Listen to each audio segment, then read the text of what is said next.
Элэг нэгт монголчуудаа энэ өдөр туурга тусгаар Монгол улсын иргэн бүрийн өрх бүрийн баярын өдөр билээ. 102 жилийн өмнө энэ өдөр Монгол оронд түүхэн тэмдэглэлт үйл явдал болсон юм аа. Түүхийн зурус үед харин иргэшэлд байхдаа эрхчлөө тусгаар тогтнолоо зүүдэлж байсан монголчууд цагаагчин гахаа жилийн хувьсгалыг хийж 8 дугаар богд авзан дам хотгтыг хаан ширээнд өргөмжилж Монгол улсын засгийн газрыг байгуулсан билээ. Тусгаар тогтнолыг бидний эцэг өвгөд сэргээ мандуулж, хайрлан хамгаалж, Монголын төлөө зүрх хөхөнд авчрах гэж тоолшгүй хөндийг итэлж, хэмжээшгүй бэрхийг давсан юм аа.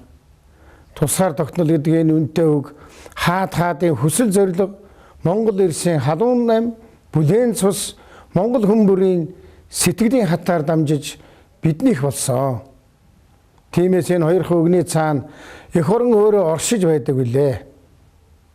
Ард иргэдээ 102 жилийн өмнө эрх чөлөөгөө батлан дунгах гэсэн Монгол орн өнөөдөр хүний эрх чөлөө, хөгжил дэвшил, бизнесийн боломж, гэгээлэг ирээдүйтэй улс орн болсон байна. Улс оронд маань хийж хэрэгжүүлэх олон ажил байгаач Монгол орн хөгжин дэвжих их боломж байгаад бид итгэлтэй байна. Гэхдээ үнэшгүй өндөр үн цэнээр олдсон тусгаар тогтнолыг өнөөгийн бид хайрлан хамгаалж хөндлөн дээдлж явах учиртай. Улс орон тусгаар тогтнолоос илүү эмзэг чухал зүйл гэж үгүй. Манай орны тусгаар тогтнолын хамгийн чухал амин сүнс нь Монгол хүн юм аа. Монгол хүн бүрийн сарвал ухаан, эрүүл мэнд, эрдэм боловсрал, хичээнгүй хөдөлмөрт тусгаар тогтнол оршиж байдаг юм аа. Тиймээс Монгол хүн бүр хүн шиг амьдарч Монгол орн улс шиг хөгжих нь тусгаар тогтнолыг хамгаалан бэхжүүлэх хамгийн чухал үндэс билээ. Өнөөдөр Монгол хүн ямар байна? Монголын тусгаар тогтнол яг л тийм байна.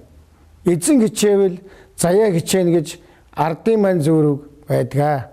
Монголын төлөө цоглох зүрх бүхэнд Монголын ард түмэн эрх чөлөө тусгаар тогтнолоо сэргээ мандуулсны 102 жилийн хойно мэнд хүргье. Монгол орн маань үрд мандан бадаргэ.